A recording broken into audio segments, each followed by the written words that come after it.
Lakukan 5 hal ini jika kamu merasakan sakit hati yang luar biasa. Sakit hati memang tidak bisa dimungkiri akan terjadi pada setiap orang. Kita tidak bisa memasang papan di depan badan kita bertuliskan, "Jangan sakiti saya," karena memang kita tak bisa mencegah orang lain untuk berbuat yang tidak semestinya. Nah, jika sudah terlanjur sakit hati, pastinya kita sangat merasa tidak nyaman, ada terpikir juga untuk melampiaskan. Namun, coba lakukan 5 hal ini jika kita merasakan sakit yang luar biasa. 1. Jangan tahan jika memang ingin menangis. Menangis adalah reaksi pertama yang wajar jika merasakan sakit hati. Hal ini adalah wajar, maka sebaiknya jangan ditahan jika memang ingin menangis.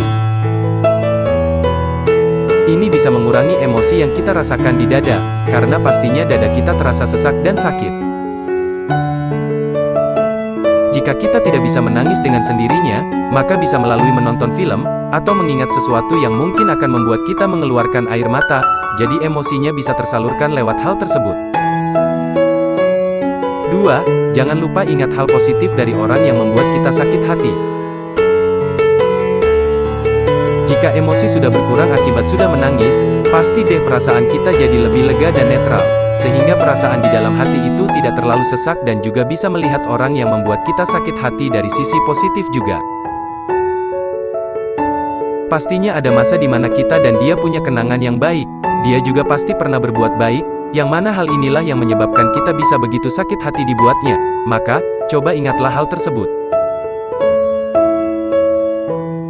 3. Hibur diri dengan kegiatan yang disukai.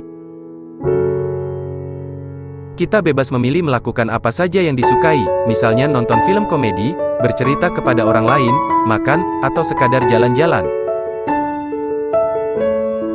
Pokoknya tujuannya adalah menetralkan diri dan bisa berpikir jernih setelah emosi yang dirasakan. Tak dapat dimungkiri, bahwa saat kita sedang emosi, rasanya ingin segera melampiaskan rasa sakit hati kepada orang yang bersangkutan. Ini bisa berbahaya, karena bukan tidak mungkin kita akan menyesal setelah melampiaskannya. 4. Berdoa kepada Tuhan untuk bisa memulihkan hati kita.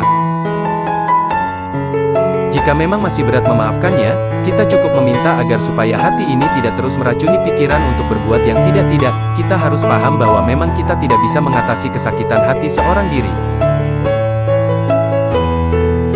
Perlu kuasa Tuhan untuk memulihkan hati yang luka ini, maka jangan ragu untuk berdoa kepadanya, dekatkan diri padanya supaya kamu memperoleh kekuatan.